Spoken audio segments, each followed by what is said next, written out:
Despite the obvious hostility of the United States and Russia over the past couple of centuries, the United States has repeatedly helped Russia and the Russians by saving them from starvation. And today we will talk about these cases in this video. The first major aid from the United States happened back in the days of the Empire.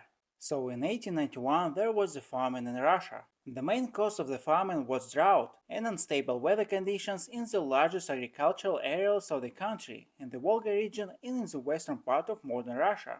Millions of people suffered from hunger. The government was unable to adequately cope with hunger for various reasons, starting from the fact that the country did not really have any food suppliers in case of crop failure, and ending with inept logistics, which simply spoiled the harvest. In addition to the government, charitable organizations began to fight hunger. In particular, a hunger relief fund was established in the United States of America, which began to deliver provisions to Russia.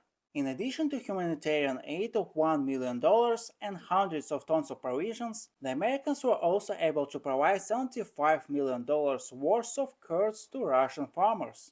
The first famine that actually happened under Soviet rule was the famine of 1921 to 1923, which engulfed tens of millions of people and almost the entire European territory of then Russia. Famine became one of the most widespread in Russia at that time. In addition to purely natural problems, such as drought, the civil war and political instability in the country also contributed to the famine. Because of this, Lenin and many prominent communists turned to the world community for help. The government of that time was not able to overcome hunger. Thus, the United States, or rather the so-called American Aid Organization, became the main sponsor of the fight against hunger.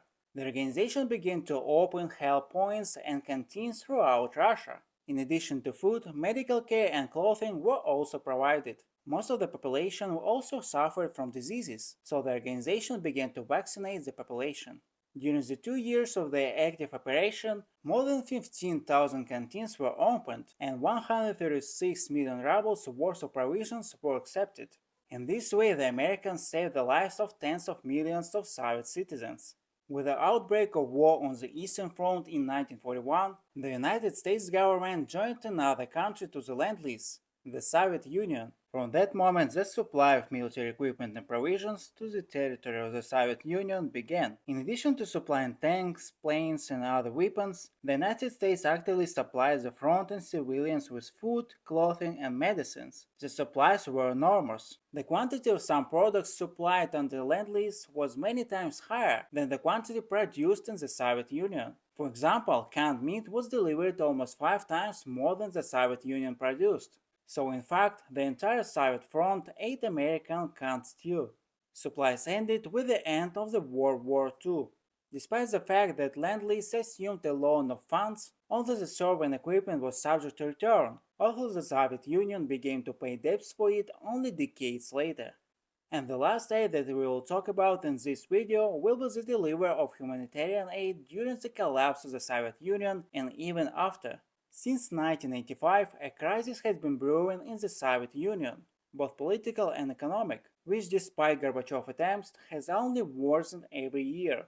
Thus already in 1989, Russia and all the Soviet republics were on the verge of starvation. The economy almost halved, and hardly anything could be found on the shelves of stores. So initially the supply of products on preferential terms began. So for example, the popular known so-called bush legs, chicken legs from America, even before the beginning of 21st century the main food of most Russians. Since 1991, gratuitous humanitarian aid has been provided to all post-Soviet countries.